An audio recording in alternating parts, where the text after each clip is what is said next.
Words of Sri Aurobindo.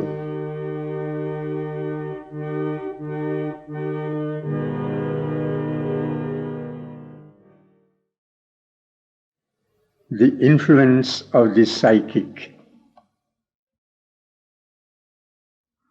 When the psychic being awakens, you grow conscious of your own soul. You know yourself.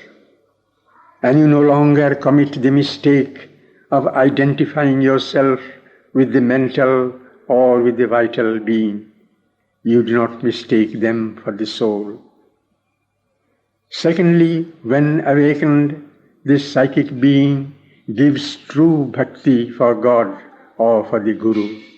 That bhakti is quite different from mental or vital bhakti.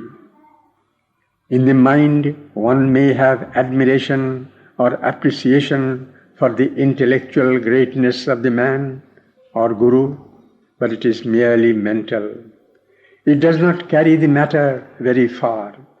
Of course, there is no harm in having that also, but by itself, it does not open the whole of the inner being. It only establishes a mental contact. The vital bhakti demands and demands. It imposes its own conditions. It surrenders itself to God, but conditionally. It says to God, "You are so great, I worship you, and now satisfy my this desire or that ambition. Make me great, make me a great sadhak, a great yogin," etc., etc. The unillumined mind also surrenders to the truth, but makes its own conditions. It says to the truth, "Satisfy my judgment and my opinion." It demands the truth to cast itself in the mind's own forms. The vital being also insists on the truth to throw itself into its own movement of force.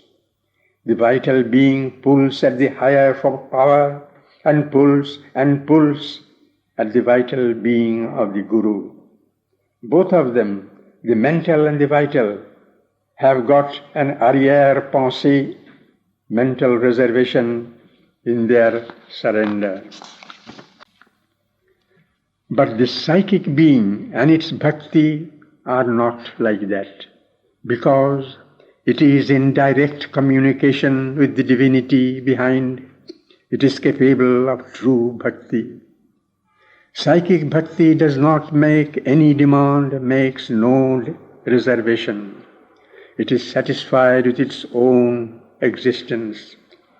The psychic being knows how to obey the truth in the right way. It gives itself up truly to God or to Guru, and because it can give itself up truly, therefore it can also receive truly. Thirdly, when the psychic being comes to the surface, it feels sad when the mental or the vital being is making a fool of itself. That sadness is purity offended. When the mind is playing its own game, or when the vital being is carried away by its own impulses, it is the psychic being which says, "I don't want these things.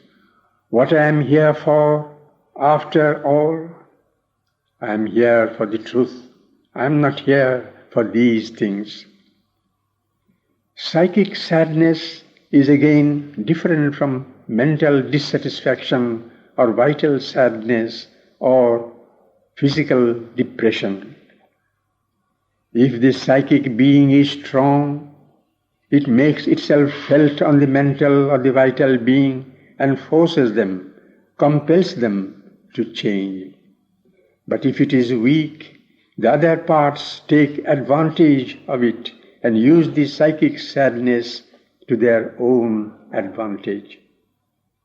In some cases, this psychic being comes up to the surface and upsets the mental or the vital being and throws everything into disorder.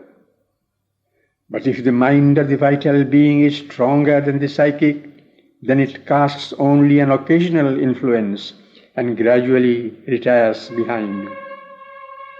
All its cry is in the wilderness, and the mental of the vital being goes on in its own round. Lastly, this psychic being refuses to be deceived by appearances. It is not carried away by falsehood. It refuses to be depressed by falsehood, nor does it exaggerate the truth. For example, even if everything around says there is no God, this psychic being refuses to believe in it. It says, I know, and I know because I feel. And because it knows the thing behind, it is not deceived by appearances. It immediately feels the force. Also, when this psychic being is awakened, it throws out all the dross from the emotional being and makes it free from sentimentalism or the lower play of emotionalism.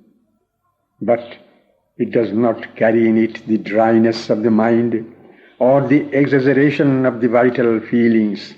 It gives the just touch to each emotion.